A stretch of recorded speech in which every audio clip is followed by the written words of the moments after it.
Hello, hello, hello. Welcome to Mindset Monday. Selena here. And today I thought I would talk about something that I personally have struggled with.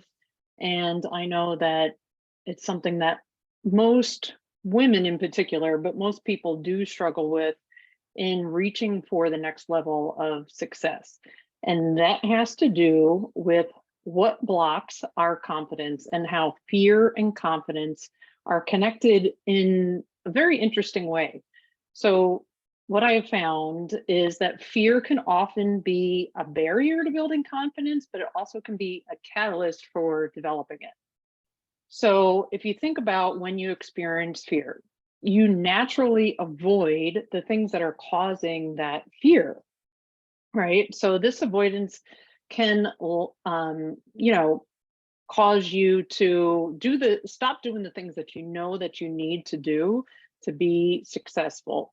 Um, just as an example, going live on your page, speaking in front of other people, doing a training like this.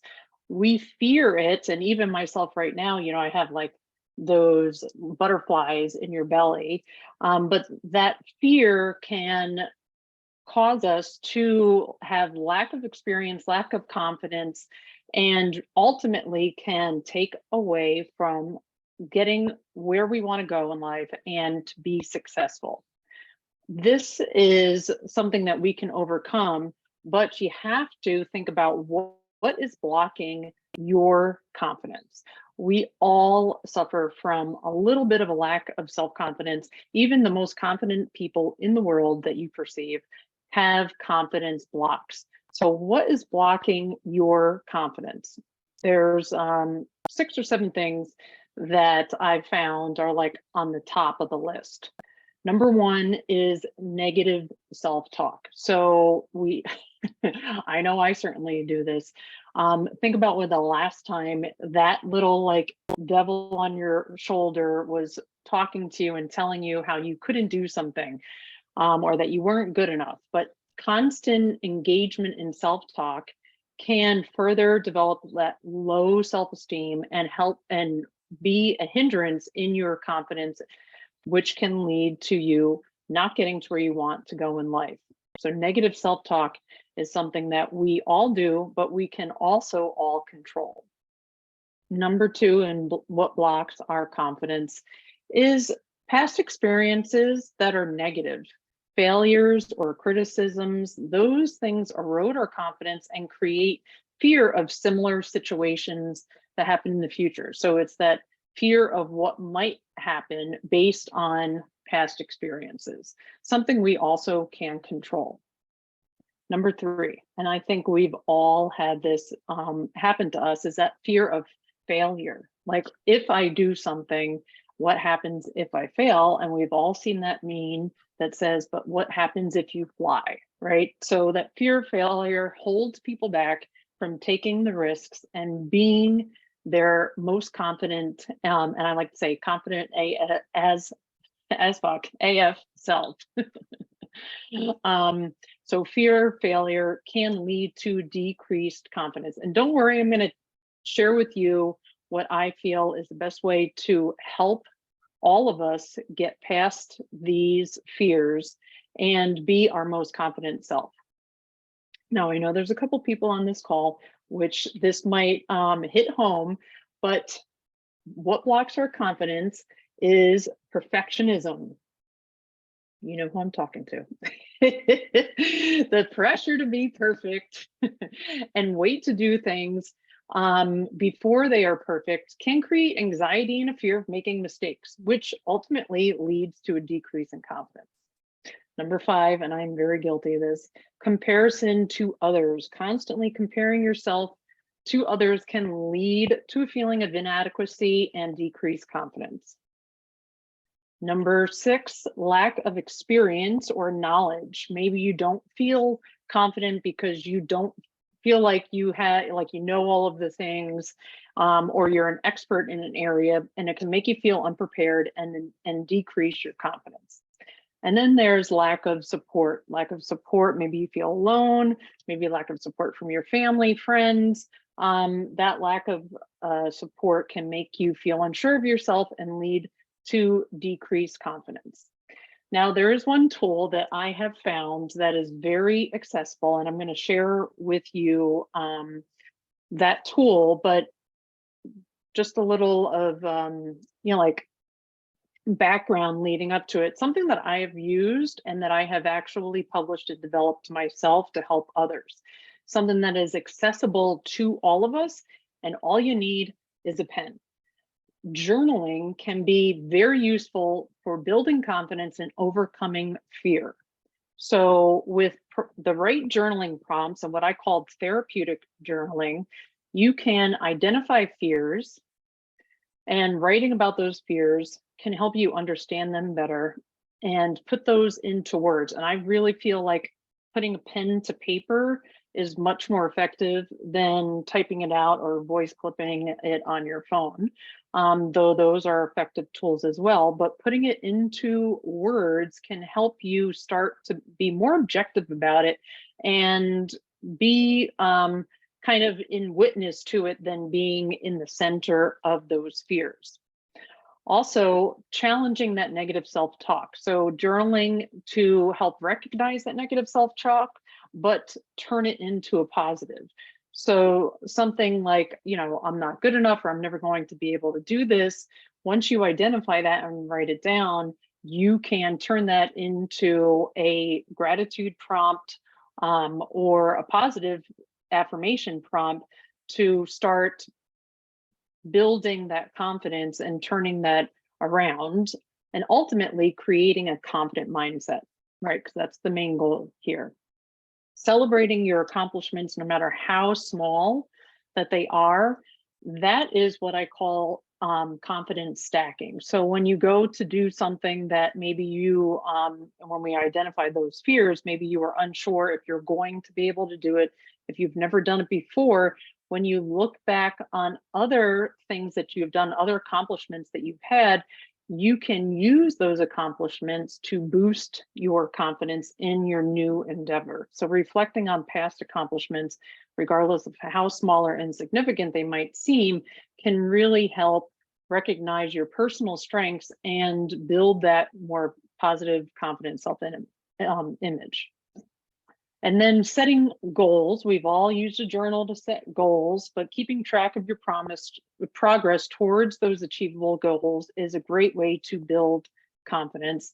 And building those confidence, that confidence stacking, can help get you to that, success, that long-term larger goal. When you break it down into more manageable steps, then you can see your progress, and little by little that builds confidence.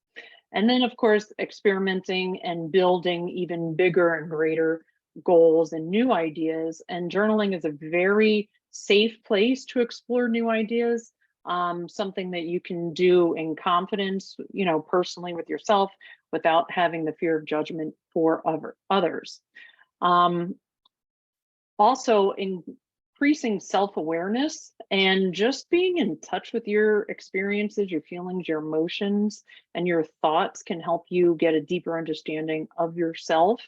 And this really does create more confidence when we become more self-aware.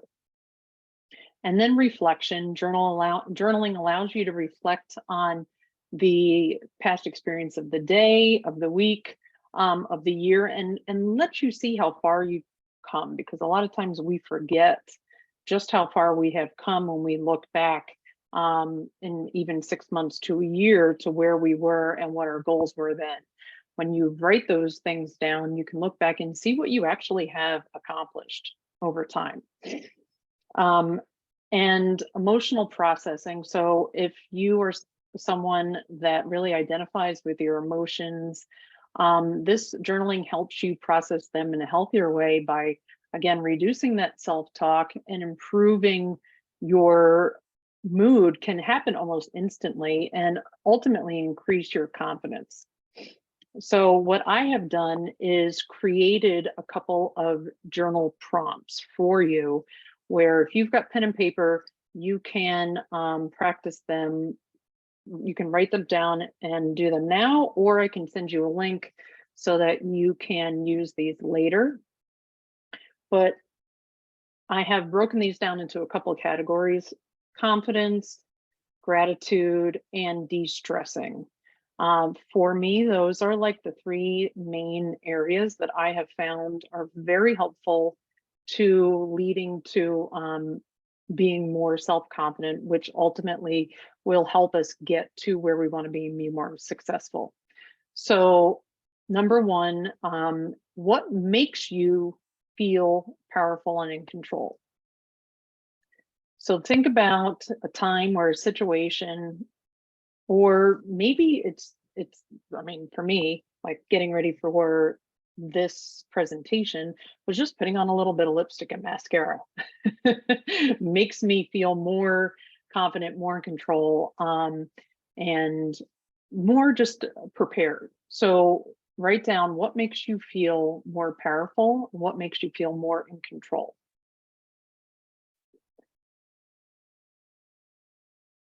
And again, this is not the purpose of this is not to share this with anyone. This is your personal space, your personal journal.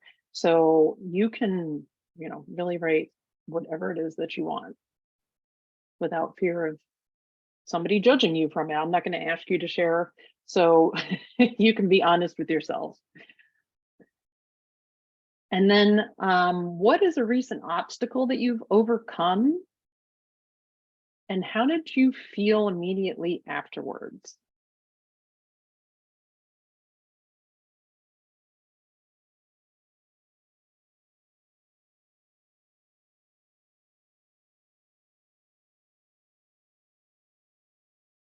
And again, I can share these with you if you want to do that later. It's not a problem. And then let's take the time to think of 1 to 3 things that we are grateful for today.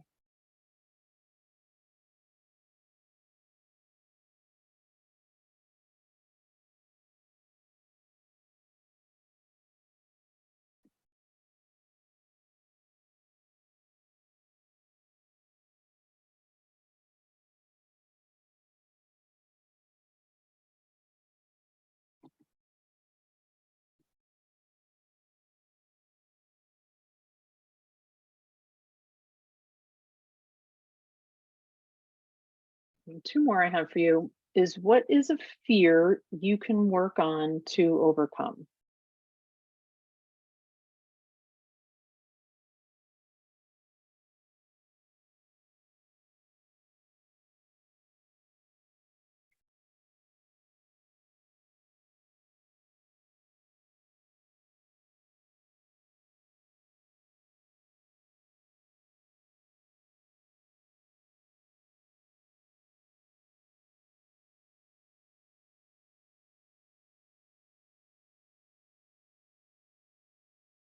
And lastly, what is a goal that you have for yourself for the next, let's say, by the end of April?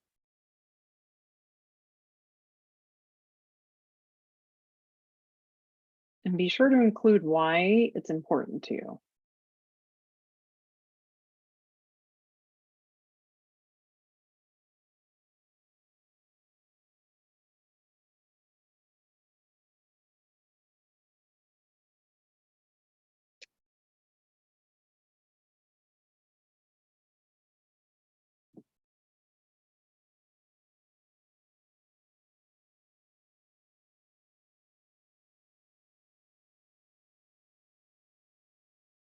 So when you practice this form of therapeutic writing or expressive writing, you can see, you can really dive in deep to your own thoughts and emotions. And doing this is truly a powerful tool to improving self-confidence, reducing anxiety, because it provides that safe and private space for your self-expression. And it helps to clarify your thoughts and feelings, which ultimately reduces stress and anxiety.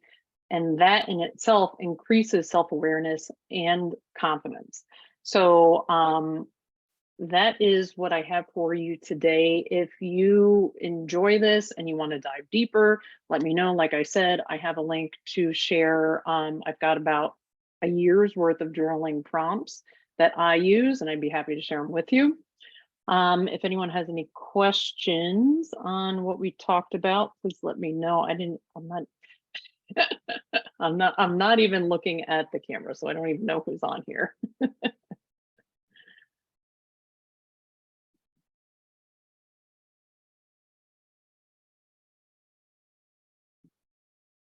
Now that was great, Selena. Thanks for that. I've written that down. Got my cogs going in my brain now. Good. Yes. Thank you, lovely. Oh, there we go. Yeah. Stop the recording.